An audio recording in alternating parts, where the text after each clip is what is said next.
people in the church says, we need a Christian school, here's what I'll agree to.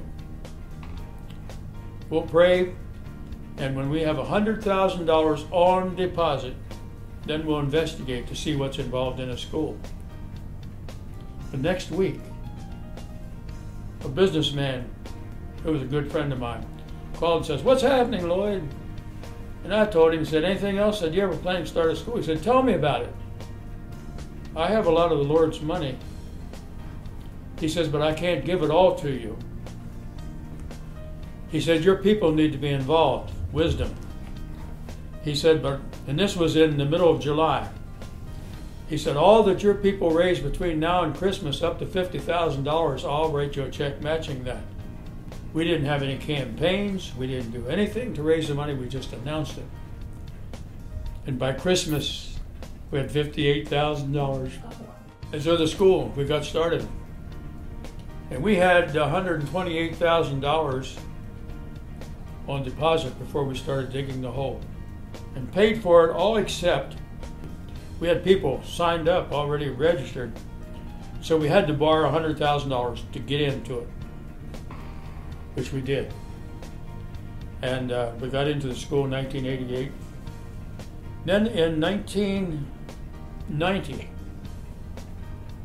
was a man in the church said, Pastor, we need a gymnasium.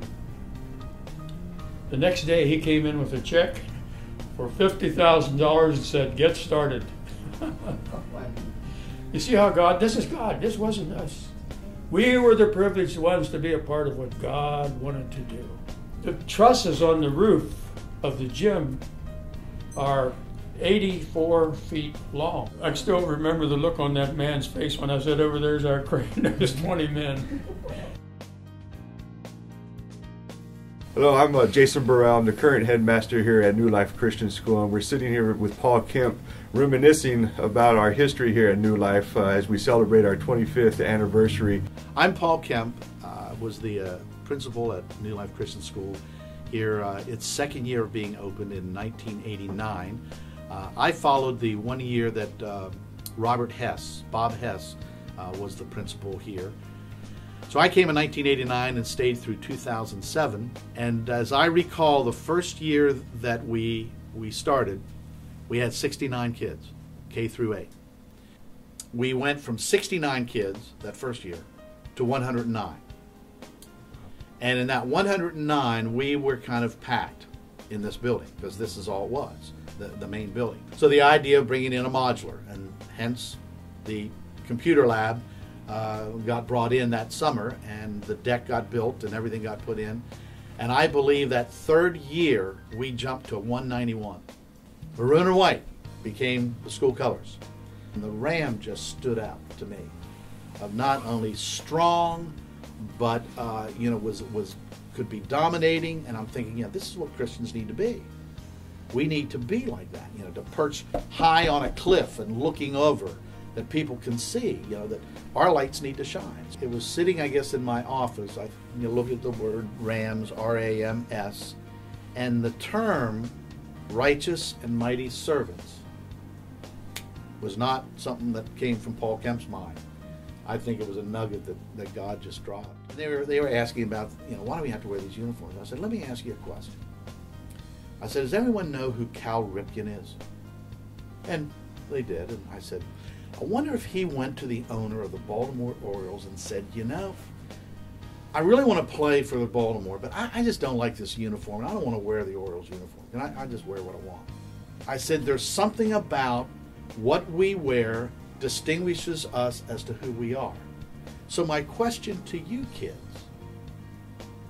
are you embarrassed to wear a uniform and what it represents? I mean, we've had graduates that have died in the military. We have one who I just got the catalog as a Christmas gift, who graduated from here, who's a Blue Angel jet pilot, Aaron Harrell.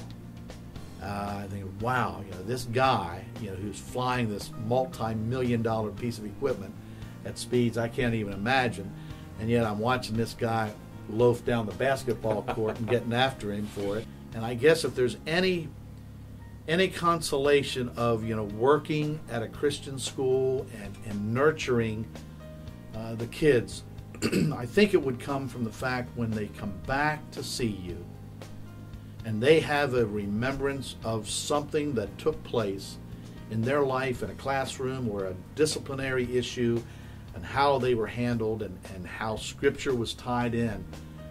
That becomes a milestone in their lives that I think just goes on for generations and generations. Jason, approximately how tall are you?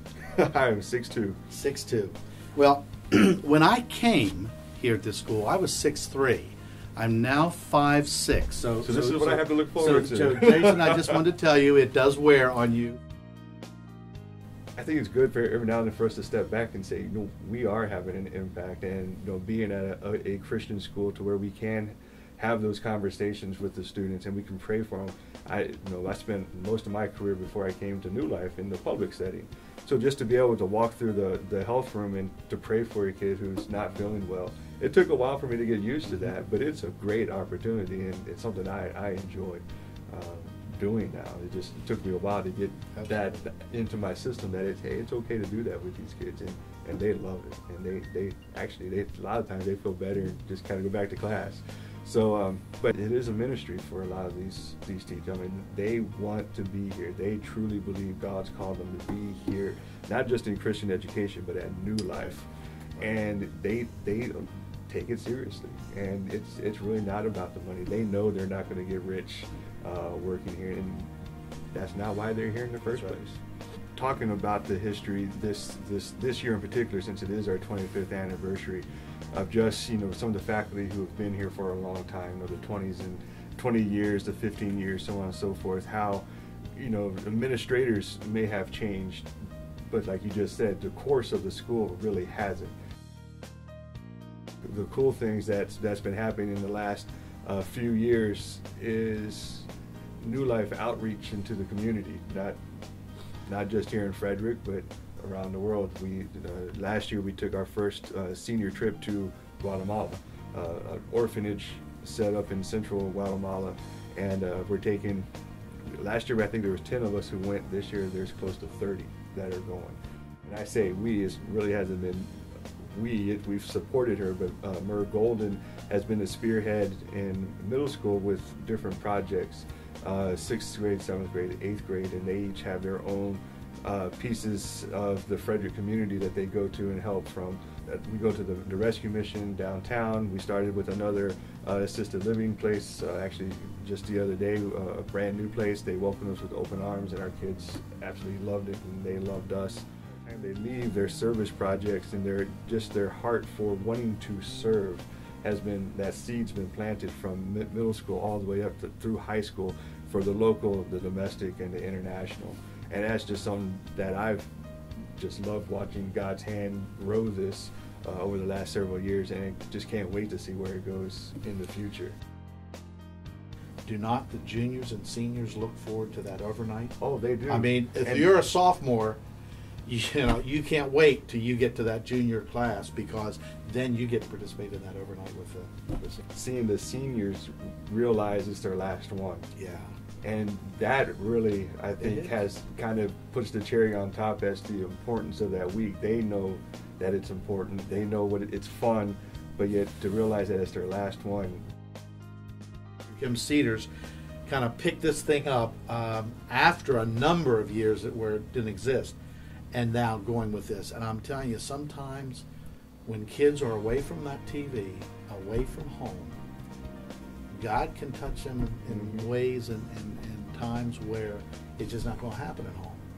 And those are some very rewarding things that I know take place. And then you've got the program that's moving. Well, is it middle school mainly? It's only middle school, and it's actually become part of the interview process for that position. I mean, it's part of the school now. Then we have chaperones who love going, and they like playing in the Gaga pit. But New Life's been at every Maryland Science Olympiad since its formation several years ago, and it's neat to see our students, how it's grown with them, but also just the actual Olympiad itself grow within the state of Maryland.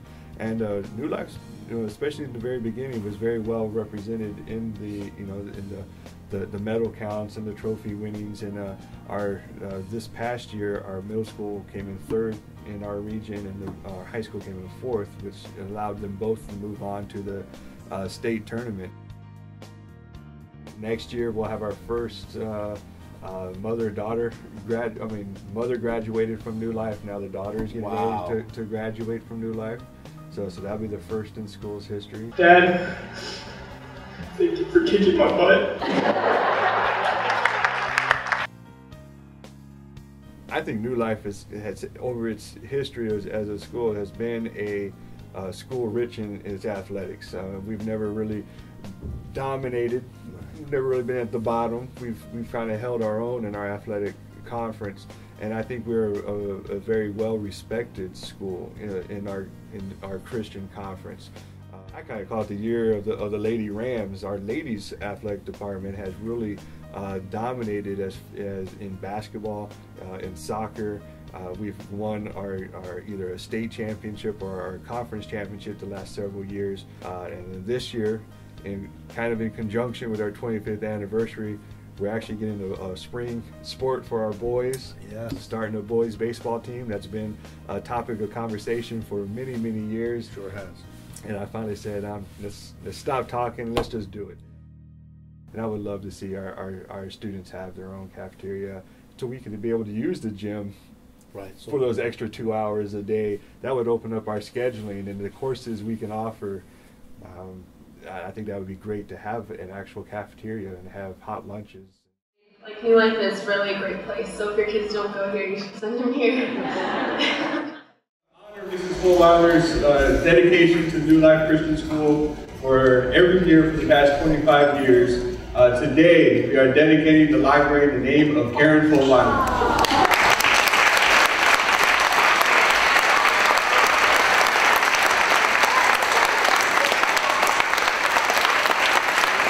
This evening, I'd like to continue our celebration of God's faithful superintendency over the ministry and mission of New Life Christian School by dedicating our gymnasium to Paul Kemp.